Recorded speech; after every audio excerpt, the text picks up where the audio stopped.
बस बस बहनी, मेरे आगे ना बातें मत मारो।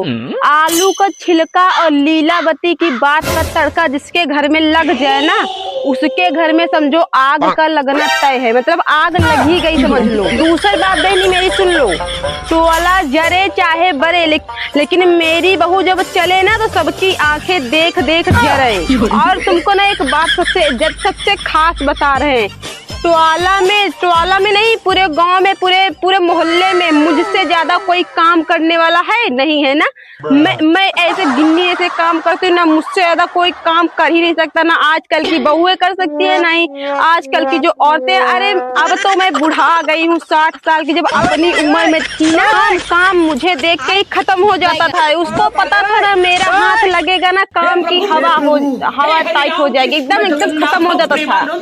और बहनी तुमको एक मानो की पहेली बुझा रहे हैं, ठीक, सही जवाब देना।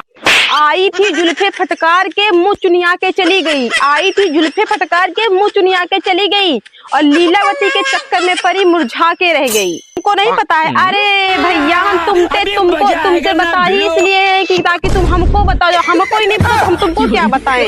बस हम तो ऐसे पहेली तुमसे पूछने लगे, हमको लगा कि इस पहेली का तुम उत्तर दोगे तो मैं भी जान जाऊंगी कि इस पहेली का मतलब क्या है। मैं तो ऐसे ही बता रही थी तुमको।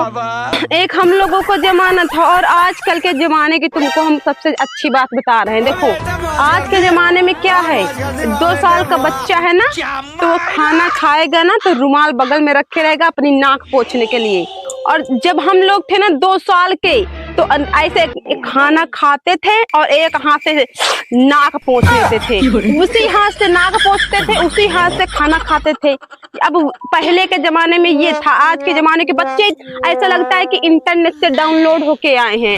और आज के जमाना क्या है भैया भगवान जाने। और कल के जमाने में हम लोग नाक पोंछ के उसी में भात सान के भात में सान लेते थे हाथ, वही जो नाक लगा रहते थे ना हाथ में, ऐसे ही खा लेते थे।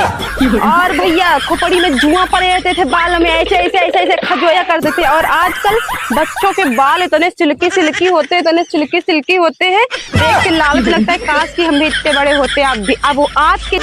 और पता बहनी सबसे इम्पोर्टेंट बात, आजकल बच्चे सोते हैं तो मम्मी जो होती है ना लोरी सुनाती है, लोरी चंदा की कटोरी न जाने क्या सुनाते हैं। और जब हम लोग 2 साल के थे ना इतने बड़े, तब हम लोग की मम्मी ने पता कैसे सुनाती थी, सो जा नाश कटी, दिन भर दौड़ भाग करती है, हमारा खून मत पीने दो। 2 थप्पड़ ऊपर से लगाती थी, अगर फिर भी नींद नहीं आती थी ना कहती थी सो जाओ सीधे, नहीं तो उठा के पटक के दे तो मर जाइयो, गुट्टी पटाई हमें जी कर खैनत पटाई, ऐसे ही बोलती थी ना। तुम्हारी अम्मा भी ऐसे ही बोलती थी, हमारी अम्मा भी ऐसे ही बोलती थी।